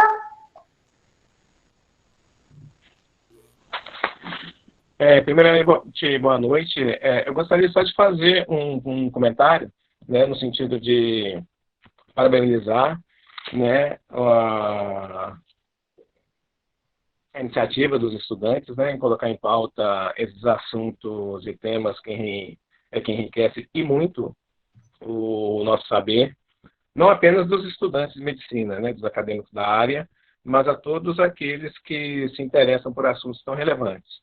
Eu, na condição de pai, de chefe de família, acho bastante oportunas essas atividades, essas explanações que são deveras enriquecedoras. Né, gostaria de parabenizar a professora doutora Cibele, né, pela sua notável explanação, muito valiosa e bastante enriquecedora para todos nós, com raciocínios claros e muito bem desenvolvidos. Eu fico muito grato, muito agradecido mesmo, pela excelente contribuição que ela, né, que a doutora deu a todos nós. Eu tenho mais aqui parabenizar mesmo e torcer, né, que essa atividade ela prospere, ela continue e que sempre traga esses conhecimentos bastante importantes e enriquecedores para todos nós. Muito obrigado, uma ótima noite a todos. Muito obrigada, Gilberto. Eu quem agradeço, tá, pela sua participação. Eu fico lisonjeada, né, com as suas palavras e pela sua participação também, tá? E fiquei muito feliz, de verdade. Muito obrigada. Obrigado. O Tiago quer fazer uma pergunta, né? Isso. Cibele, tudo bem? Tudo e você? Tudo bem também. Eu fiquei muito feliz de assistir essa aula, acho que ela foi muito completa. Eu fiquei realmente muito feliz. E uma dúvida que me surgiu, já que a gente faz parte da Ubuntu, a gente discute muito as questões do SUS, como se dá esses cuidados no âmbito da atenção primária e tal. Eu queria que vocês discutissem um pouco, se você sabe, né, como que se dá esses cuidados paliativos na discussão do SUS e quais são as barreiras, né, que existem para a implementação dos cuidados paliativos no Brasil ainda. Tiago, muito obrigada, né, pela sua pergunta, pela sua participação, pela sua ajuda, né, pela organização. Você também é da diretoria, não é isso? Isso. Então, muito obrigada. Assim como eu respondi a pergunta da Diana e das duas outras pessoas, Tiago, eu vou responder a sua. Eu não tenho muita propriedade, tá, para te responder, porque eu realmente não é minha área de atuação, né, cuidados paliativos. O que eu posso dizer é que nesse serviço onde eu fiz residência, lá era SUS, né, então nós fazíamos cuidados paliativos no Sistema Único de Saúde, né, então o Hospital das Clínicas é um hospital SUS, em que tudo isso era feito diariamente, com todas as crianças. Logicamente que lá é um hospital terciário, né, um hospital universitário. Eu acho que a gente tem muito a crescer, né? Cuidados paliativos é uma área de atuação, não é uma especialidade, né? É uma área de atuação, assim como medicina do sono e medicina tropical, elas foram consideradas áreas de atuação reconhecidas, né? Todas ao mesmo tempo. Eu acho que ainda temos muito a crescer, né? A presidente da Sociedade de Cuidados Paliativos do Brasil, ela é mineira de BH, formada na UFMG, a Sara, eu tenho o prazer de conhecê-la, e acho que a gente tem muito a caminhar, né? Tanto em cuidados paliativos nos adultos, quanto em pediatria. Te falando especificamente de Ouro Preto, né, que é onde Ouro Preto e Mariana, que é onde eu atuo, né, infelizmente nós não temos, né, uma equipe formada, né, na rede pública de saúde para isso. Acho que a gente tem muito que caminhar, né, e muito o que disseminar, né, dessa ideia de cuidados paliativos não só para o paciente terminal, né? E as pessoas, Tiago, não sei a impressão de vocês, a vivência de vocês, mas as pessoas, mesmo as pessoas mais orientadas, né, elas sempre associam cuidados paliativos à pré-morte, né? Então, eu vivo isso na minha família, particularmente, então, dando um relato pessoal, né? Eu tenho uma prima que é muito querida, como se fosse irmã. O marido dela tem um diagnóstico de mieloma múltiplo, recidivado a transplante, então, uma doença com um prognóstico muito ruim. E, embora ele agora esteja numa fase muito, muito boa da doença, é uma doença com um prognóstico muito ruim, no caso dele, porque ele teve recidiva precoce pós-transplante, enfim. E eu propus cuidados paliativos, né? Eu propus que eles entrassem, que eles conversassem com uma equipe, inclusive a equipe dessa médica, da doutora Sara, que é quem eu conheço que trabalha em BH, e a minha prima ficou extremamente chateada, sabe, com a minha proposta. Assim, como se eu estivesse querendo dizer que o Tadeu, sem querer citar nomes, mas já citando, querendo dizer que ele está morrendo, né? Então, eu acho que a gente ainda precisa caminhar muito, né? Até chegar no ponto das pessoas entenderem que cuidado paliativo não é morte, né? Então, é qualidade de vida, é melhorar a qualidade de vida e não melhorar a qualidade de morte, né? Acho que a gente tem um grande caminho para percorrer, Thiago, e infelizmente na nossa região, eu não vejo, tá? Uma equipe preparada para isso, mas tenho esse exemplo, né, de SUS, que foi da minha formação, exemplo a ser seguido, e acho que um evento como esse, né, formando aí um monte de cabecinhas, de carinhas novas, já é abrir porta, né, para futuras equipes, né, de cuidados paliativos. Obrigado pela resposta. Obrigada a você.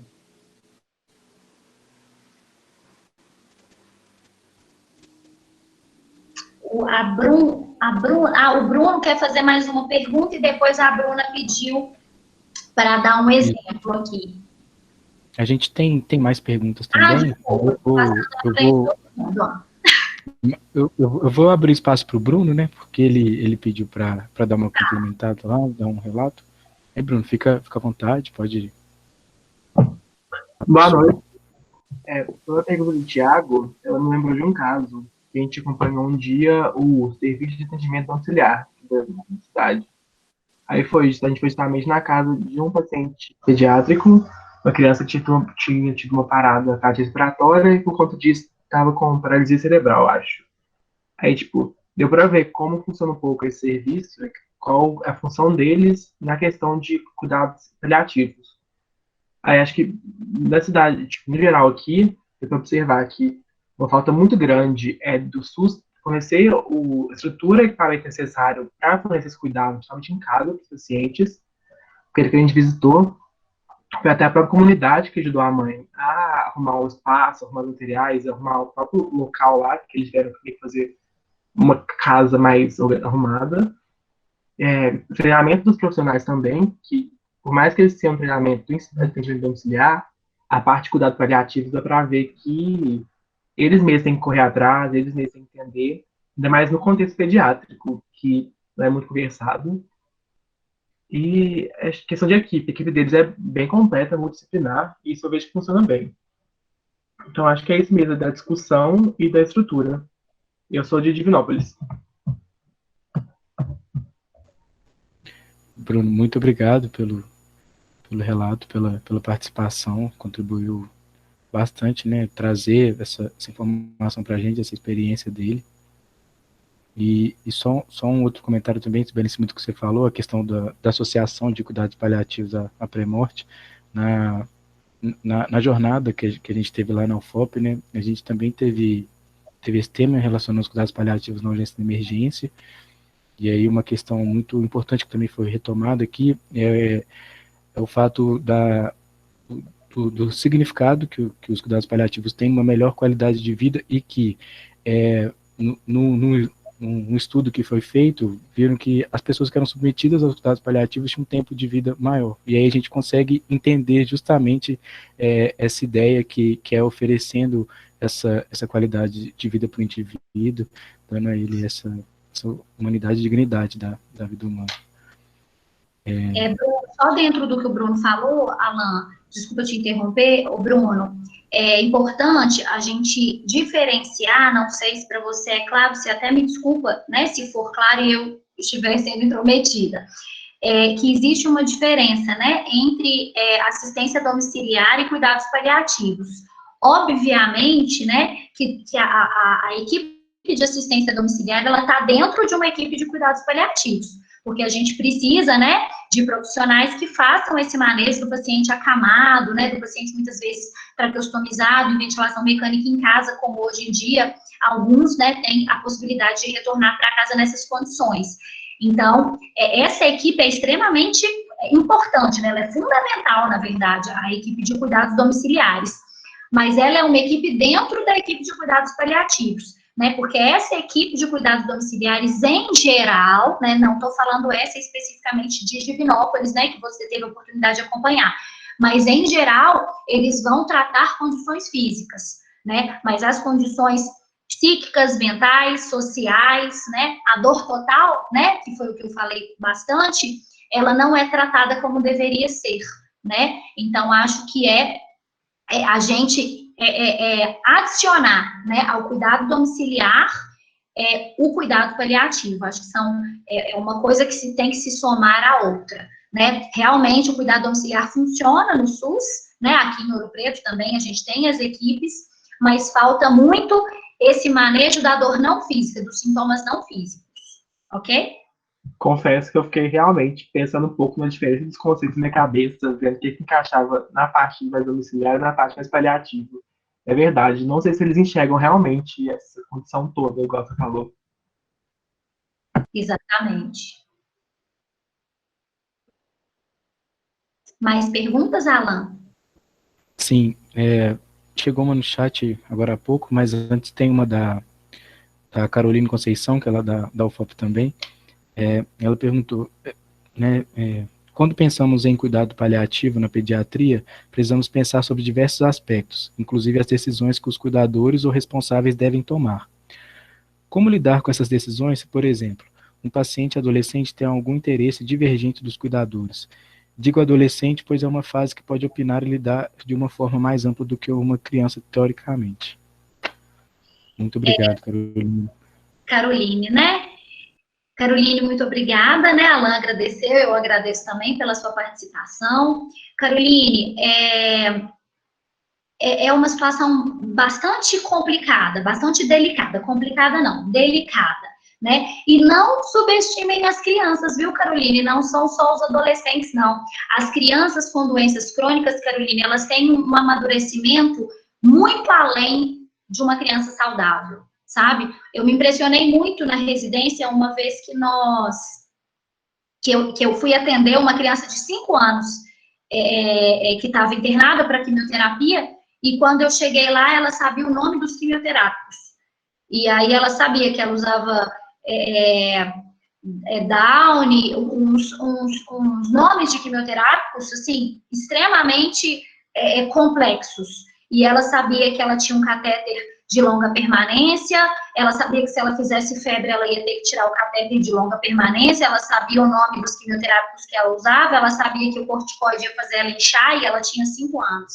Então, eu entendi, né, que você perguntou especificamente do adolescente, porque é uma fase de mais questionamentos, de maior compreensão da doença, mas as crianças hoje, as crianças que vivem doenças crônicas, que convivem com doenças crônicas, elas amadurecem de uma maneira sobrenatural, né?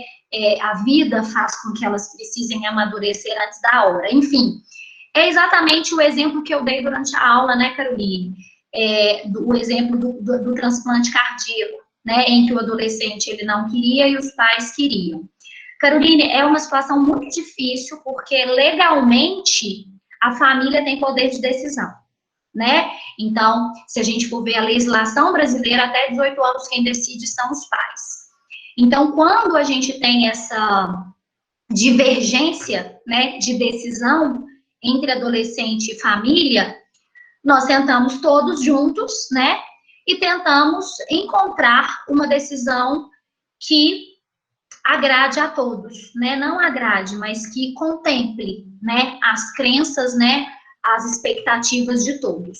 Mas, então, te falando, né, legalmente, quem responde, pai e mãe, né?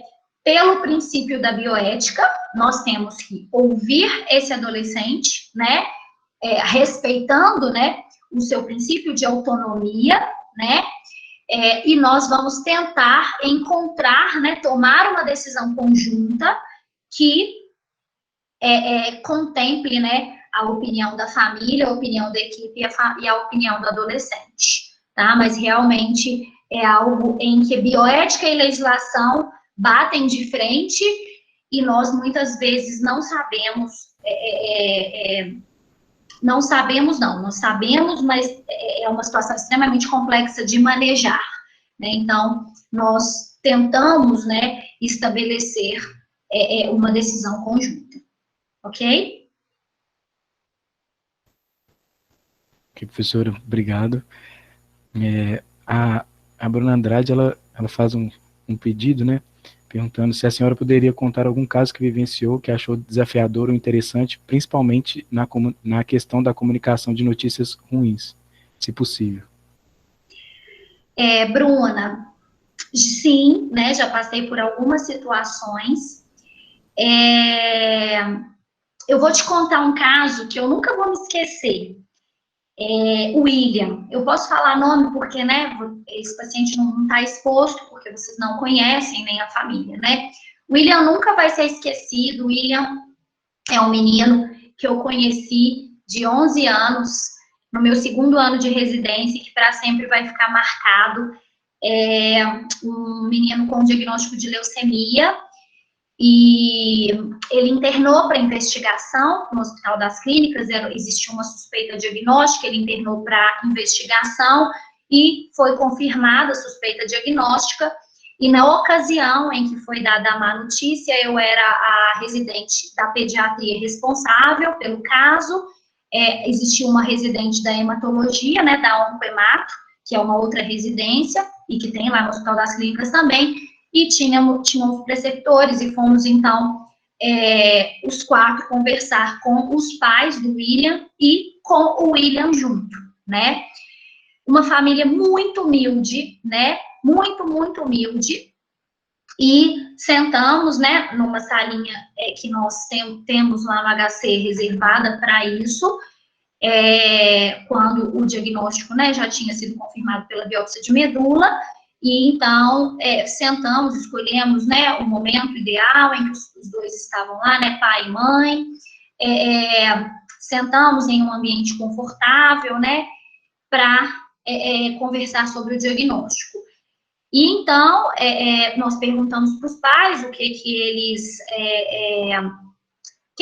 eles estavam enxergando, né, sobre aquele quadro, o que eles já imaginavam, se eles sabiam de algum diagnóstico, se eles suspeitavam por eles de algum diagnóstico, qual que era a percepção, o que eles sabiam, o que eles queriam saber sobre o quadro do William. A família extremamente humilde, o pai e a mãe, coitadinhos, não falaram nada, né, ficaram, não, nós não sabemos muita coisa, e não falaram muita coisa. E então, a preceptora da oncohematologia, a professora, ela foi explicando, né, muito delicadamente, muito cuidadosamente, com muita calma, muita clareza sobre a leucemia, né? E então, quando ela começou a explicar, né, que isso era uma leucemia, né, e desenhando lá os linfócitos, os leucócitos, para os pais entenderem, né, o William falou assim: isso é câncer, mãe. esse é um diagnóstico de câncer. E aí, todos ficamos paralisados, né? Com um menino de 11 anos, com uma família extremamente humilde, e ele respondendo, assim, com esse semblante e com esse tom de voz, né? Isso é câncer, pai, isso é câncer, mãe. É isso.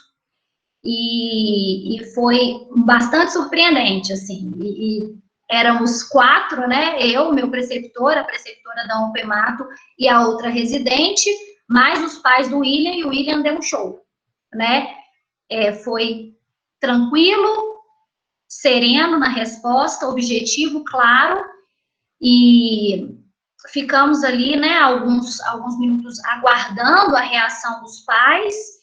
A mãe chorou, né, logo depois que ele falou, e aí nós continuamos explicando algumas outras coisas para o pai e para o William, respeitando um pouco o tempo da mãe. Ela se acalmou, nós falamos sobre as opções de tratamento, né, como que seria a partir de então, e a conversa, né, foi finalizada. E aí, uns 2 dias depois, no mesmo dia, o William começou com a quimioterapia, com os efeitos da quimioterapia. E então, eu cheguei um dia para passar a visita e o William estava com um calhamaço, assim, de papel impresso, que ele tinha pedido para a mãe para imprimir, né, para pesquisar no Google sobre leucemia e imprimir tudo que ela achasse para ele, que ele queria ler, sobre o que ele tinha, né. Então, o William ensinou muito para a gente. Esse menino foi tratado, teve efeitos horrorosos, né, da quimioterapia. Após essa primeira reação, né, que pela impressão foi uma reação até favorável, né, se é que eu posso dizer assim, depois se transformou numa dor profunda, num silêncio profundo, e com os efeitos da quimioterapia, né. Eu lembro que ele começou a não falar nada com ninguém, e aí uma vez eu cheguei e falei assim, William, por favor, me fala uma coisa que você queira, um chocolate, um sorvete, um carrinho, um livro, uma revista, um super-herói, me fala alguma coisa, né, que eu possa trazer para ver seu sorriso de novo. E ele falou assim, eu quero ver futebol. Porque no hospital eles desligam a televisão às 10, né? E o futebol às quartas começa às 9h45. E aí nós nos organizamos lá para o William ver o futebol dele, e aí a gente conseguiu ver um restinho de sorriso que existia ali. Depois, infelizmente, o William não tolerou, né, a quimioterapia, fez uma sepse grave, um choque séptico e faleceu. Mas, enfim, Bruna, foi muito desafiador, né, essa comunicação, porque o William, filho de pais extremamente humildes, da zona rural, de um interior, chegou lá muito claro, né? Ele sabia que leucemia era um câncer, pediu para a mãe imprimir várias coisas para ele ler sobre a doença, e realmente ele, naquele momento em que ele deu aquela resposta, os preceptores, eu e a outra residente, nós não tínhamos muita experiência, então justifica a gente não ter palavras, né? Mas os 2 preceptores ficaram sem palavras, né? Com essa reação do William. Então, enfim, foi realmente um desafio e um quadro que, infelizmente, né, não evoluiu da maneira esperada, e o William faleceu no meu plantão. Foi eu quem declarei o óbito dele, então ele me marcou por várias coisas, vários motivos, mas posso dizer a vocês que, apesar disso, eu lembro do William com muito carinho, não com tristeza, né? Um menino encantador e que viveu tudo que tinha para viver. Então, acho, Bruna, que quando você me pergunta, né, um caso desafiador, acho que o William foi o meu caso mais desafiador nesse sentido. Eu já tive outros casos difíceis, mas o William foi desafiador e muito interessante nesse sentido, né, do menino da roça que tinha uma resposta pronta.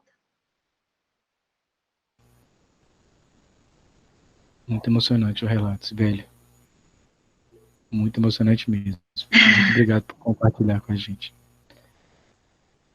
Até difícil. Poderíamos ficar aqui a noite inteira, né? Sibeli, eu vou só pontuar, né, porque o nosso horário é até às 21h30. Se você tiver a disponibilidade de continuar, a gente dá o segmento aqui. Mas aí, caso contrário, tem mais outras 2 ou 3 perguntas aqui, eu te Pode encaminho fazer pelo... perguntas. Não, perfeito. Deixar a minha por último. Chegou uma anônimo também, tá. Mais uma curiosidade, na verdade, se você já presenciou alguma situação em que os cuidados paliativos influenciou positivamente a resposta do paciente. Eu acho que o William é um caso pra gente aqui, né? Com certeza. Assim, essas crianças todas, na verdade, eu não sei dizer nem qual o quadro em que eu não vi os cuidados paliativos sendo efetivos. Em todos esses casos, assim, são pacientes muitas vezes institucionalizados, né, que passam meses no hospital, né, meses em tratamento, alguns nunca foram embora para casa, né, estão lá desde o nascimento, e o benefício, né, que a gente vê de uma equipe multidisciplinar treinada, né, acolhedora, empática, é sensacional, né? Então, a gente vê mães que abandonam famílias, né, que abandonam outros filhos com as avós, por causa daquele que precisa dela, né? Ou mães que abandonam o que está internado para viver com os outros lá fora e que são igualmente dignas do nosso respeito, né? Enfim, acho que todos eu não sei dizer, né, para quem fez a pergunta, um caso em que eu vi cuidados paliativos fazer diferença. Todos os casos em que nós vimos os cuidados paliativos sendo instituídos, todos trazem benefício, né? Então, a gente vê Carnaval, Natal, Dia das Crianças, dia a dia, né? Nem precisa ser um dia específico, crianças sem cabelo, edemaciadas, desnutridas, né? Caquéticas, sorrindo, né? E vivendo até o último dia de vida, né? E não apenas sobrevivendo. Sim, qualidade de vida, né? O Bruno Maia, ele fez um comentário aqui, ele falou que tem um filme ótimo que fala sobre tomada de decisão médica por parte de uma jovem que chama Uma Prova de Amor. Eu não assisti esse filme, mas já vai entrar na minha lista aqui de quarentena para poder ver depois. Lindo mesmo. E a última pergunta assim, seria minha, porque é mais nessa questão também de referência, porque com esse congresso, com a jornada que a gente teve na UFOP e as outras participações, a gente vê de início a gente acha complexo, mas depois a gente vê o quão primitivo é a nossa formação e tudo que a gente tem ali, contanto que é aquilo limitado e que a gente não pode deixar ficar preso ali dentro daquele currículo, né? Você mesmo falou que, por exemplo, durante a graduação, teve as experiências na residência, com os casos de cuidado paliativo, mas durante a graduação não teve um contato assim, direto com esse tema, né? E aí eu vejo, em cima de toda a nossa experiência nesses eventos, o quão é importante isso. E se teria alguns materiais que você sugeria sobre o assunto, além daqueles da sua referência que você colocou, então algum deles ali em específico, para você poder passar para a gente? Eu envio para vocês a aula, tá? Tiago também sugeriu aqui, ó, A Morte é um Dia que Vale a Pena Viver.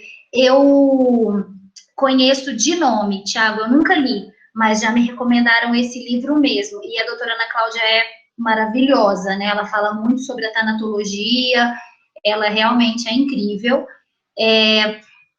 Disponibilizo a minha aula, eu até já mandei para vocês vocês compartilhem com os outros participantes da oficina, tá, Tiago? As referências bibliográficas eu também tenho, posso compartilhar com vocês, e posso enviar outras referências bibliográficas também. Junto a essas, eu posso sugerir algumas outras, tá bom?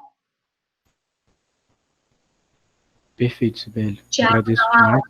te chamei de Tiago. Não, sempre eu ainda estou na cabeça que eu esqueci a professora, o principal ali. Peço desculpa mais uma vez. Imagina. Tiago, eu vou colocar o e-mail da nossa liga aqui, porque o pessoal interessado também entrar em contato com a gente, para que a gente depois repasse, né, o material. Se você permitir, a gente disponibilizar dentro da nossa liga mesmo. Sim, claro, por favor. Não são todos os nossos ligantes que estão presentes, mas com certeza vai contribuir bastante. As perguntas, as participações encerraram, tiveram alguns outros comentários aqui no chat, acho que você deve ter visto, né, o pessoal elogiando, parabenizando. E não podia ser diferente, né? Foi realmente excelente. Eu faço das palavras do Gilberto a minha também, Gilberto que é meu pai e me deixou muito emocionado aqui. Ai, Gilberto! Eu fiquei surpreso com a participação dele, fiquei bem emocionado também. Que graça, adorei. E no mais é isso, né? Acho que encerraram mesmo. Eu deixei o e-mail da nossa liga disponível para quem tiver interesse de receber os materiais. Agradeço as pessoas que participaram da oficina, que vieram até aqui, contribuíram, que participaram para a gente, mas principalmente a você, Sibeli. Sei que a gente conversou ontem, nesse dia hoje está sendo ainda muito... com muita demanda, ainda está no hospital. Eu te agradeço assim imensamente. Pois é, no meio do plantão, ajudando a gente aqui ainda, contribuindo. Eu agradeço demais por estar doando esse conhecimento aqui para a gente. Igual eu falei no início, você é sempre muito receptiva, principalmente conosco lá da UFOP. E eu agradeço demais, tenho um carinho imenso por você. Já fui seu aluno no período passado, por pouco tempo em esporte básico, mas estou esperando aí os próximos períodos, já ansioso para, mais uma vez, ter oportunidade de ser seu aluno. E eu agradeço, assim, de coração mesmo, Sibeli, de verdade. Foi, assim, perfeito. Muito obrigado mesmo. Eu agradeço, né, mais uma vez também, Alan, a você, ao Tiago, a todos os participantes, ao Gilberto, seu pai, fiquei muito feliz. E estou à inteira disposição, como sempre estive, né, para a gente discutir sobre todos os temas em que eu puder contribuir. Como eu disse, algumas questões eu vou ter algumas limitações, porque realmente, às vezes, eu me meto onde eu não devo, né?